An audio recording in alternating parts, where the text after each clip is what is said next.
Oftentimes, it's what you experience, what you encounter, what you see, and who you spend it with that makes the journey the adventure of a lifetime. It isn't about the rig you built, it isn't about whether you're car camping or overlanding, it's all about getting out there and enjoying the world around you. In this short video series, you will follow along our attempt to overland California, the terrain and weather conditions we had to tackle, and the car issues we encountered along the way. This is Mark, and you're watching The Rooted Progress.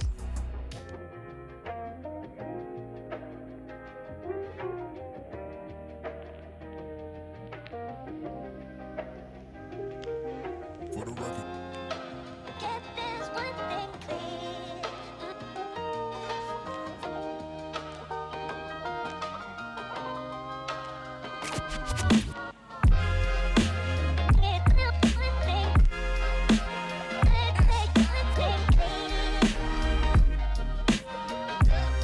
Alright guys, so we are on our way to Monarchy Meadows, Monarchy Meadows, however you want to say it.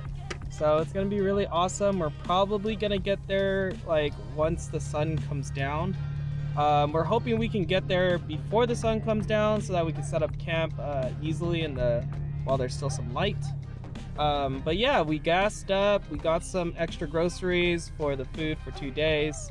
We got the Outback all freaking loaded up, can't even see out the rear end, and that's how we like it. Yeah, so basically we did take a little bit longer. We're a little bit behind our initial schedule, but you know what? We're just going with the flow right now. Going with the flow. Oh yeah. So we'll probably get there in the next, what is it? We got probably 4 hours. Yeah, about 4 more hours to drive. Right now it's 2 o'clock. So we're anticipating to hit the trailhead around 6 o'clock. So maybe we'll just, if it gets too dark, maybe we'll just find a camping spot to set up, start at the trailhead, and then the next day when we wake up, we'll go ahead and take you guys on the trail with us to Monarchy Meadows and kind of show you guys around that area. So yeah. But before we get to our destination, what's a little adventure without a slight detour?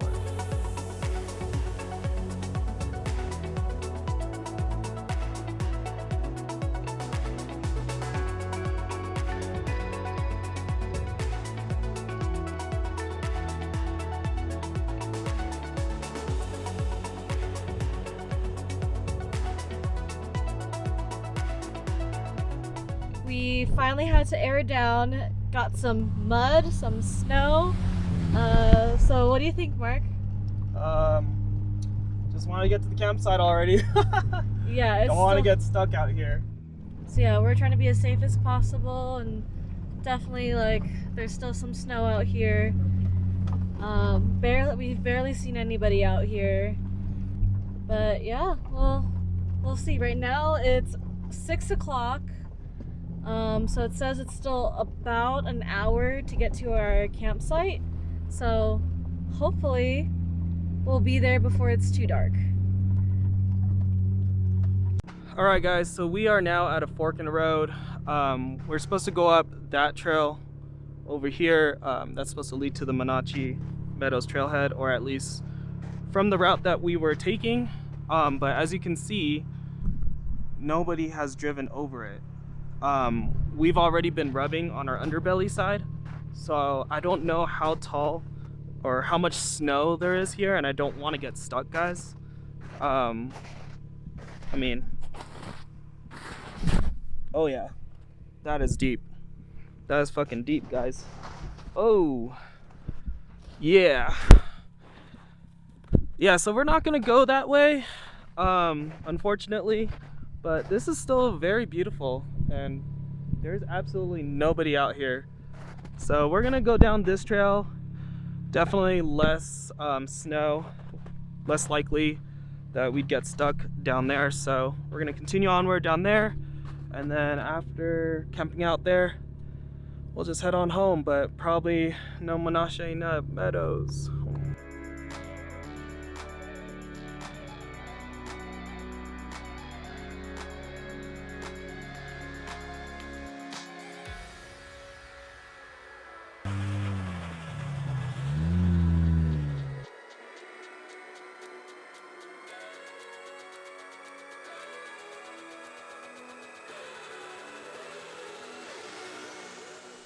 we finished getting towards the end of this trail, and so we finally decided on this little spot right here.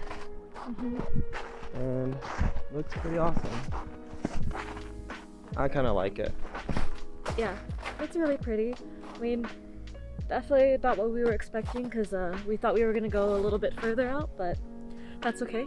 I'm comfortable with just staying right here.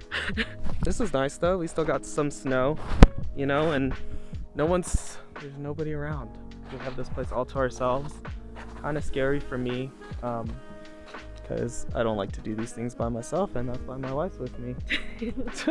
So we're gonna start setting up. I need to level out the car with the traction boards for the rooftop tent, but everything, as you can see, is piled up. We got a lot of stuff, clothes and stuff, and yeah, so we kind of just need to start unpacking and get set up for camp tonight. One of the downsides of having a rooftop tent is that when you go to campground, you need to kind of have it level so that you're comfortable and not sliding around in the rooftop tent. Luckily, we have these cheap Amazon traction boards. You can use them also to level out your car so that you have a nice flat rooftop tent when you're out camping. So that's basically what we're gonna do here. Also, today is St. Patrick's Day, the day that we're filming, and we have lots of green. Green everything.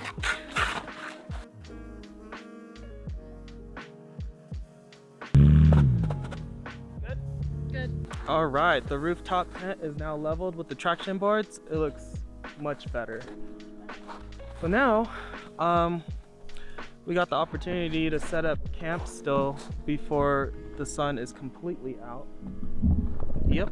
So I don't know, are we gonna start a fire? No, I think we're just gonna heat up our food. I think we're good. Okay.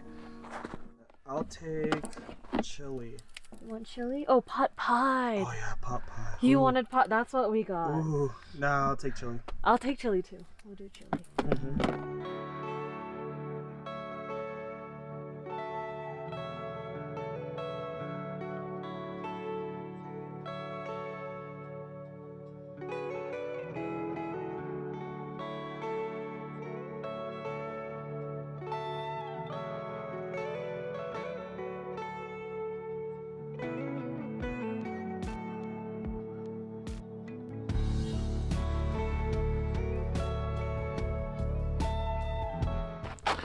Alright guys, this is our first time having stag chili on the trail, and It's pretty good.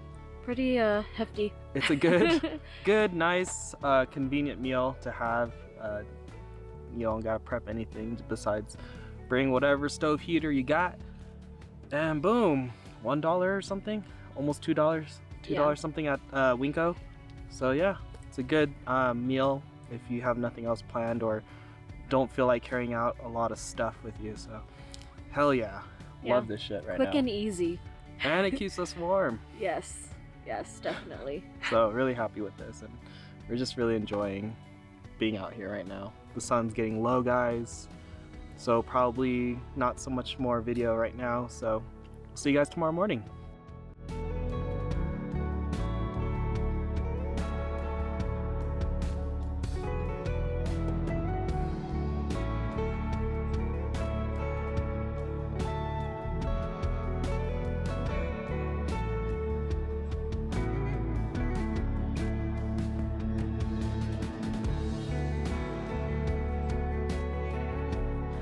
Going? This is so worth it.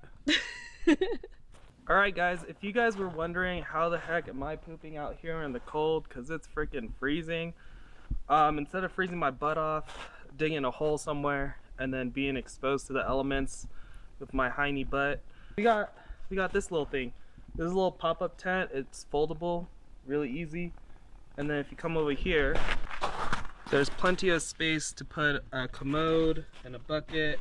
Things that I've been using on this trip is this commode from Outback, and it's really nice, very light, folds out.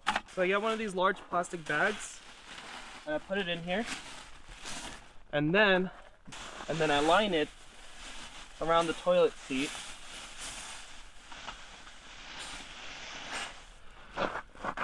And then I put it in the tent.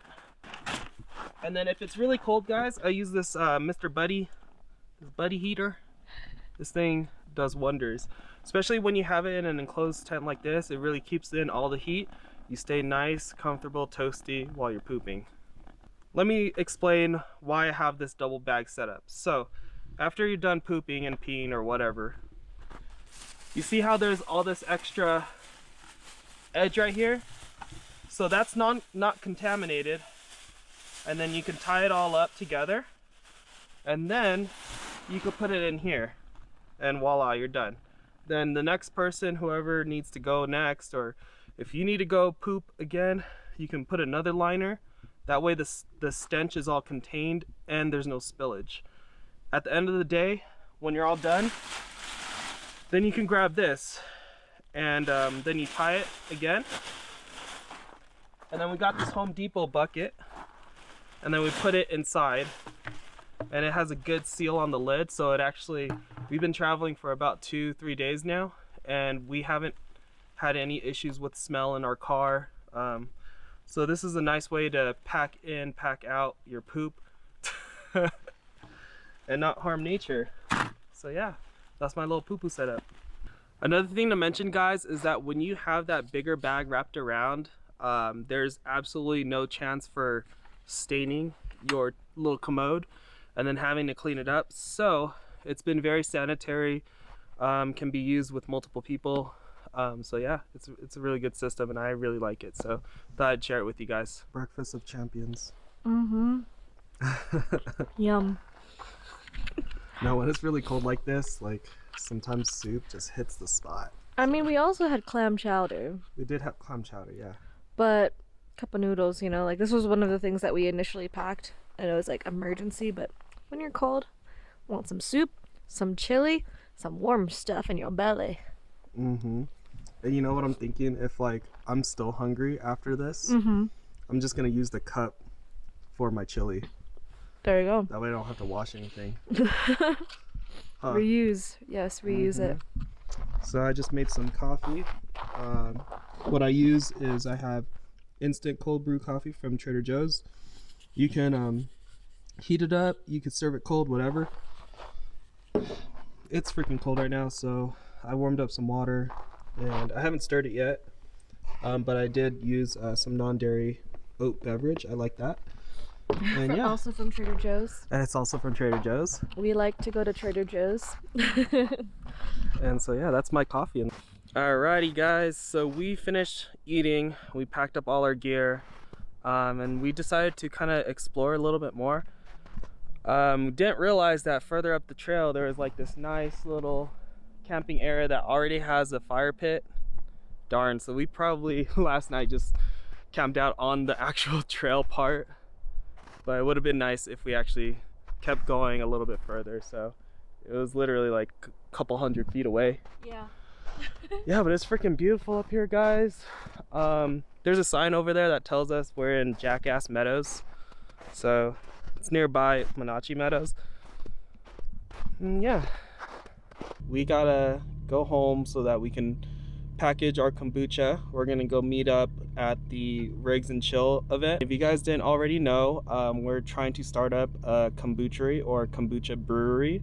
If you guys would like to donate to our startup costs, it's quite a bit of money up front for us to do it, so we're kind of just crowdfunding at this time. If we really need to, then we'll pull out a loan. But yeah, please support us, please support the channel and the kombuchery, guys. The link is down in the description below. Anything helps, like $1, $5, $20, whatever. But yeah, thank you guys. Thank you. Luckily that nobody has tracked over it besides us, so it hasn't really had the chance to refreeze and get really frosty and icy and compact as well. So yeah, I think that's also benefiting us at this time as we trail, because man, I don't mess around with snow or ice, guys. This is like, that stuff is scary to me. It's pretty amazing how far you can go with a modified Subaru. However, don't forget your rig's limitations. Although we had our Toyo Open Country AT3s and our rear diff torque locker, We were sad that we didn't have enough ground clearance to try the trail to the left without risking the possibility of high centering. That is way too deep out there. I think it was like about this tall, the snow. Oh my gosh! That's my knee, guys. Fortunately, we are going to be upgrading our lift kit soon with a tad bit more ground clearance, but at this time we're still waiting for those parts to arrive.